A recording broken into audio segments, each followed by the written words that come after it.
Hi everyone, Gene here. Welcome to the Tapping Q&A podcast, where every single week we answer the most common and uncommon questions about tapping and EFT, so you get the most out of your tapping practice, eliminate self-sabotage, and take the action that you want. I have a favor to ask of you. The most common way people find audio and podcasts is from the recommendation of a friend. And last weekend was actually Share Your Earbuds Weekend. And the idea was, over the course of the weekend, was to find someone in your life who doesn't know how to podcast and actually teaching them how to podcast. Because if you're listening to this, you know the power of podcasting. You have enjoyed it and you're spending some time with it. And so I know my life is so much better because podcasts exist. Not just the one that I do, but the number of podcasts I consume throughout the day, every single day. So do me a favor, find someone in your life, ask them if they know how to use a podcast. If they don't, teach them, grab their phone, show them how to use it. You can even show them this podcast, but in the beginning, it doesn't matter. I just want them to see the amazing world of podcasts that are out there. There are over 750,000 podcasts in the world. There are over 250,000 of them that are producing stuff every single week. So share a podcast with a friend. I'd really appreciate it. This is Gene Montrose-Stelling. Welcome to the Tapping Q&A podcast, recorded live to tape from Williamsburg in Brooklyn.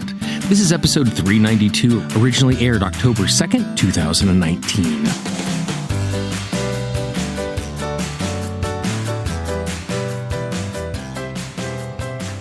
Hi, everyone. I hope this finds you well, wherever you are and whatever time of day you're getting a chance to listen to this. Thanks for spending some time with me today. Today, we're going to be talking about the two different types of outcomes that you can get from tapping. And I don't mean a positive outcome and a negative outcome, but there are actually different ways that we can use tapping that produce different results. And depending on what we're looking for, if we are getting a result that is a positive result, but not the result that we are looking for, then we're not going to be getting the most out of our tapping. And in some cases, if we tap in this way, instead of tapping ourselves to taking action, we can actually tap ourselves into not taking any action at all. Before we jump into that, I just want to send a big thank you and shout out to all of the supporters of the Tapping Q&A podcast. Because of your support of the podcast, we are in a circumstance now where we're transcribing all of the shows. We've actually created a special website just for the transcriptions. We're going to start transcribing more and more of the old interviews. So when you're looking at the show and you're looking at the show notes and you're looking at the website, you'll see a link to those transcriptions. If you'd like to be a supporter of the podcast, to not only continue the good work that we're doing here, but also receive some amazing bonuses like the bonus podcast that is only going up for supporters later this week, all you need to do is go to tappingqa.com/support. That's tappingqa.com/support. You will support the work that we are doing here, so they keep showing up every single week, as well as receiving those amazing bonuses. Last week, I received an email from someone who is new to tapping and new to the podcast, and they were very excited, like many of us are at the beginning, for finding tapping, but he was also experiencing a bit of frustration. He was talking about how he's seeing all of these stories of these amazing 1-minute miracles, and he is just not having that sort of success. And it's a question that comes up quite a bit.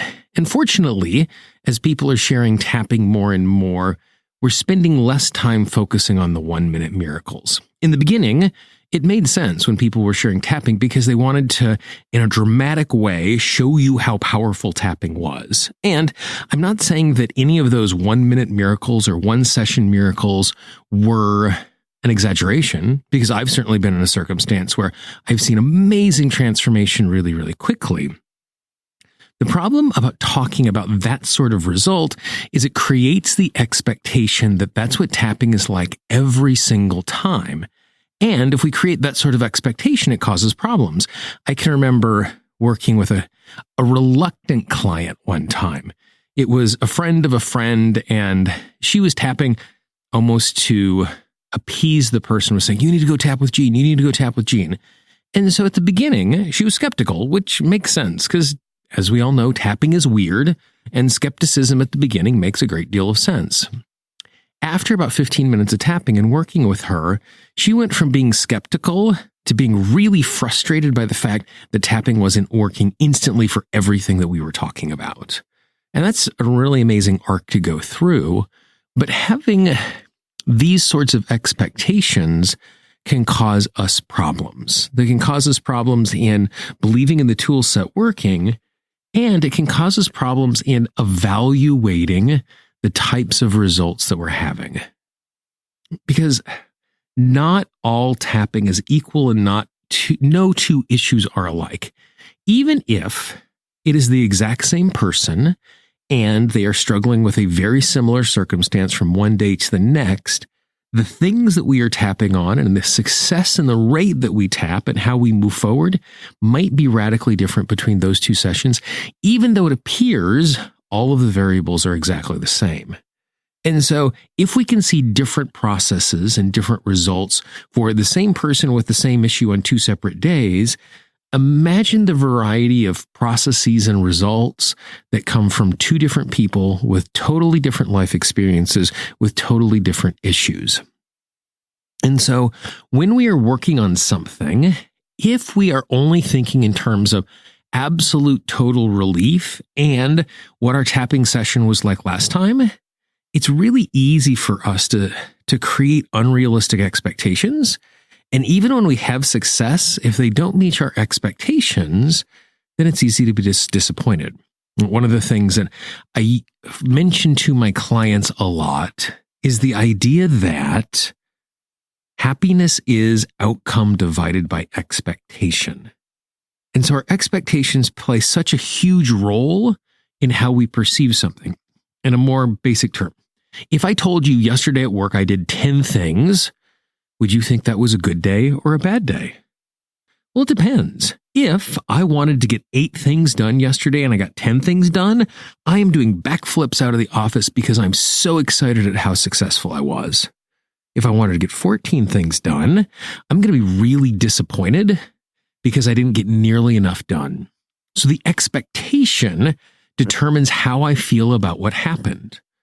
And so it's important that we have a clear understanding and clear expectations when we sit down to tap on an issue, because it is possible for us to have great transformation and to be really dissatisfied with the outcome because of our sense of expectation. So when I approach tapping, I recognize the fact that there are 2 basic types of things that we tap for. Now, these are not the only 2 things, and it really kind of happens in a spectrum between these 2 things, but just for a basic conversation, we're going to say there's 2 basic types of outcome. Outcome number 1 is to deal with what I am feeling and experiencing in this moment. Outcome number 2 is to deal with root causes which impact the way that we see ourselves, the way that we see the world, and the way that we navigate through that. And again, that is a gross exaggeration and oversimplification about what the tapping experience looks like, but it gives us a good entry point into the 2. So let's take them one at a time. So being able to deal with something in the moment. This is almost like triage. I have an injury or a wound that I need to deal with in the moment. So in the middle of the day, as I'm navigating my way through whatever is going on, and I feel overwhelmed because there's so much to do, I do a little tapping, the overwhelm goes away, I continue working. Or I get an email from a colleague or a friend or someone I'm working with that is really frustrating or really disappointing, and the emotion from that is getting in the way of what is going on. So when I'm tapping in those circumstances, all I am trying to achieve is feeling better in the moment so I can return to what is going on. I'm not changing the way I see myself. I'm not changing the way I see the world. I'm not doing some deep issue around what happened to me in the past. I'm just trying to get myself emotionally stable so I can move forward. The second, when we're working with root causes, is just the opposite of that. It's not about what we're experiencing in the moment, which is a useful entry point into this sort of thought. But instead, what we're trying to do is we're either trying to find the underlying limiting belief about ourselves in the world, or the initial sensitizing event, where we're going to use the movie technique or something like that to clear out an instance from the past.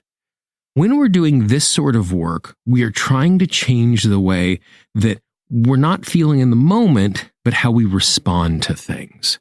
So, for example, when I was first tapping and I was tapping on my social anxiety, in reality, what I was doing was I was getting to root cause issues about my worthiness, about me being able to be heard and it being appropriate for me to take up space, to be able to be a part of the conversation and connect with other people. Now, it had a very direct impact in the moment and how I felt, but when I was doing that sort of tapping, it was about changing that. So when I saw myself as worthy, when I saw myself as being able to take up space around other people, then it impacted the way I navigated the world. And in hearing that description, it's really easy to think that that second type of tapping is way more valuable than the first type of tapping. And it's not an issue of comparing one to the other. Instead, it's about understanding what I need to do in the moment that I am tapping based on what are my goals and my expectations for the moment. And so if we start thinking in that way, it is going to impact, one, how we decide to tap, and two, how we feel about the tapping session as it being something that is successful. And so for me, if I am trying to navigate this stuff, the difference between doing first aid triage, dealing with the moment, and root cause limiting belief tapping almost always is going to be based on when I am doing that tapping. So if I am navigating my day and I am simply trying to recalibrate what is going on, then I'm going to be doing the first aid type of tapping where I'm just trying to get some emotional stability. If I am at home and I've set aside time to work on an issue, then I'm much more likely to be thinking in terms of root cause limiting belief initial sensitizing event that have created beliefs about myself and the world and transforming those stories. Now, again, that's not to say that when doing one, we don't also do the other. It is possible for me to be tapping on some anger that I feel in the middle of the day and find my way to a root cause and clear it very quickly so I'm not just dealing with what's going on in the moment. But my expectation when I am tapping in the middle of the day is not to clear something for the long term. It is literally just to get me through the day. It's almost like I'm just putting on that spare tire. Even though the spare tire is smaller and I can't drive full speed on it, it's going to help me to get home and get through what's going on. It's not a long-term fix for the car, but it takes care of and it helps me to navigate the day. And so this is no different, that when I'm tapping in the middle of the day, my outcome is emotional stability. And so by having that as an expectation, I am going to see the tapping as being successful or not solely based on the fact that I have been able to return to what is going on. When I'm doing the deeper root cause stuff, my expectations are going to change in a really different way. I recognize the fact that I might not be able to clear it all out and do enough in this moment to completely transform the issue. Because sometimes those root causes and those limiting beliefs are so complicated and have so many layers to them that our ability, our physical and emotional ability to heal all of them in one session, it just isn't possible because of the amount of work that needs to get done. And so my expectations become really different and that sort of thing. Now, it is possible at the end of one of those tapping sessions I feel better. I've also been in a circumstance where I've spent 45 minutes doing really powerful, deep work around a root cause issue, and at the end of it, I don't feel super awesome. I might feel a little groggy. I might feel tired. I might be in a little bit of a funk because I'm still remembering these things that I bumped into. And so the outcome on the surface might not be the perfect, shiny, happy thing that I want it to be, but I'm in a circumstance where I've made changes and I know the underlying root cause is being transformed in that process. And so in both cases, happiness is outcome divided by expectation. If I'm tapping for 3 minutes in the middle of the day and my expectation is that I'm never going to be frustrated at work ever again, I'm going to be disappointed with tapping. But if my expectation is I can use this tool for a few moments, it is going to emotionally right the ship, and I'm going to be able to be productive throughout the rest of the day, then it was a success.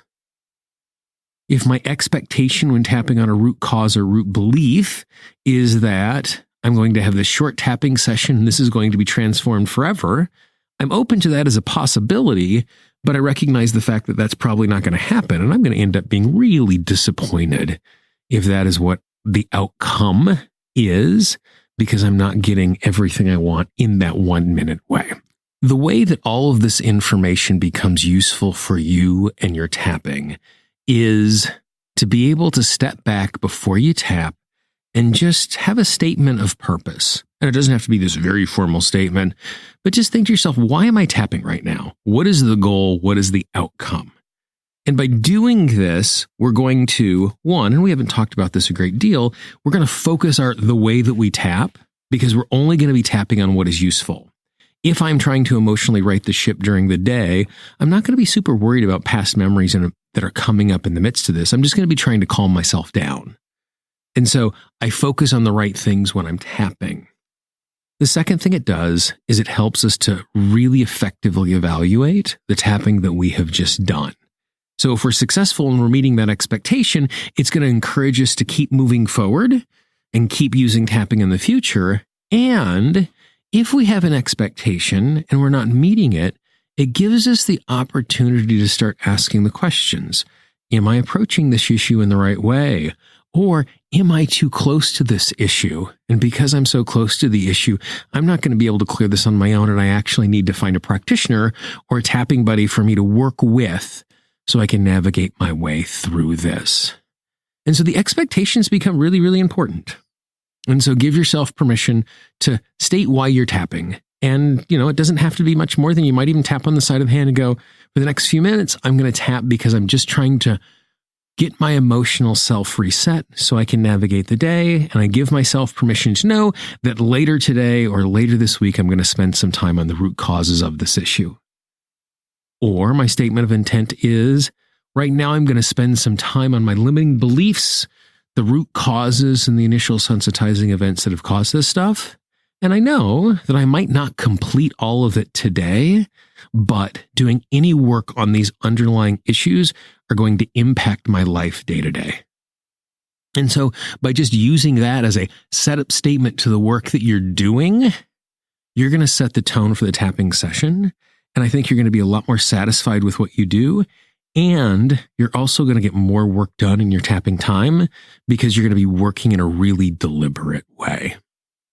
I would love to hear your thoughts on this reflection on the two different types of outcomes that we have from tapping. I think it's really important that we have a clear set of expectations, but I'd love to hear your experience. I'd love to hear your frustrations and the things that you do to help you to stay on track to get the most out of your tapping practice. If you know someone who would find this useful, please be our ambassador.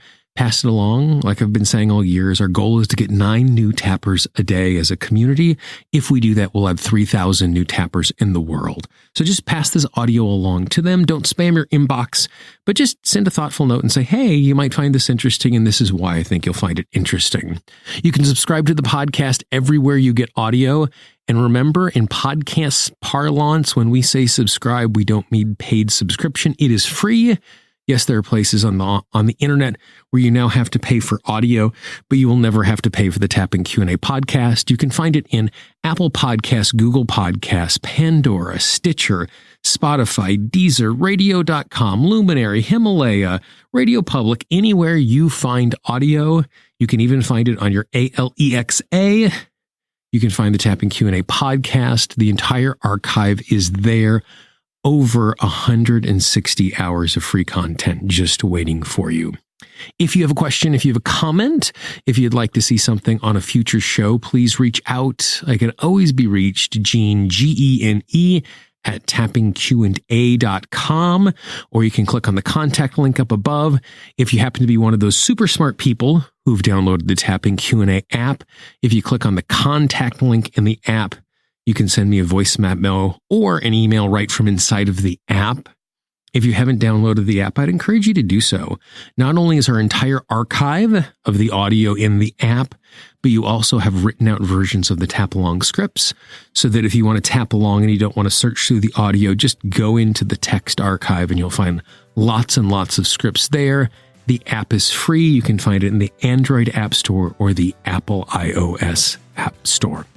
For the Tapping Q&A podcast, this is Gene Montrastelli. I hope you have a great day, and I will talk to you real soon. Bye-bye. The Tapping Q&A podcast is copyright Gene Montrastelli, Tapping Q&A 2016. All views expressed by guests are those of the guests and not necessarily of Gene Montrastelli or Tapping Q&A.